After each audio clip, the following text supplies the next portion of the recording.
Quoi de neuf les otaku, c'est Mangaman, donc on se retrouve pour une nouvelle vidéo des anecdotes en vrac.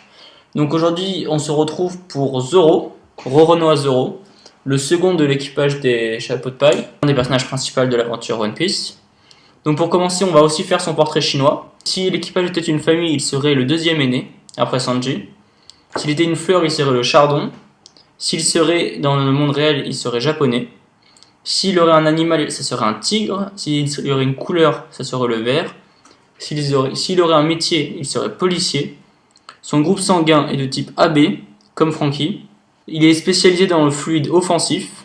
Ensuite, d'autres anecdotes amusantes. Zoro est le coiffeur de l'équipage. Voilà, ça peut paraître étonnant. Ensuite, petit troll, c'est le premier membre de l'équipage, le premier membre à avoir rejoint l'équipage. Et il se bat avec 3 sabres. Ça paraît évident pour tout le monde, mais voilà, je précise. Zoro n'a perdu aucun combat au sabre face à un épéiste depuis sa promesse à Luffy, depuis qu'il a perdu contre Mihawk. Et d'ailleurs, c'est le premier membre de l'équipage à avoir affronté l'un de 7 grands corsaires, en l'occurrence Mihawk. Ensuite, à l'origine, il devait faire partie de l'équipage de Baggy le Clown, et puis Oda l'a changé.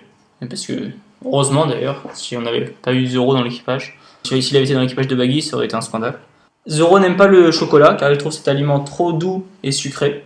Zoro possède son propre Jolly Roger, voilà, qui apparaît. Aussi, il apparaît un moment avec la cicatrice de Luffy dans le chapitre 698. Sur l'image en couleur du chapitre 598, il a la cicatrice sur le mauvais œil. Ensuite, on sait très bien, par rapport aux cicatrices, je continue, il a la cicatrice sur le torse faite par Mihawk, et celle à l'œil, on ne sait pas encore d'où elle vient. Mais il a aussi 2 cicatrices sur chacune de ses chevilles qui s'est lui-même infligées lorsqu'il était en statut de cire et qu'il a voulu s'échapper, qui sont restées depuis. Donc voilà, c'est tout pour les anecdotes en vrac de Zoro. J'espère que ça vous aura plu. Laissez un j'aime si vous aimez ce format de vidéo. Et on se revoit prochainement pour une future vidéo. Ciao!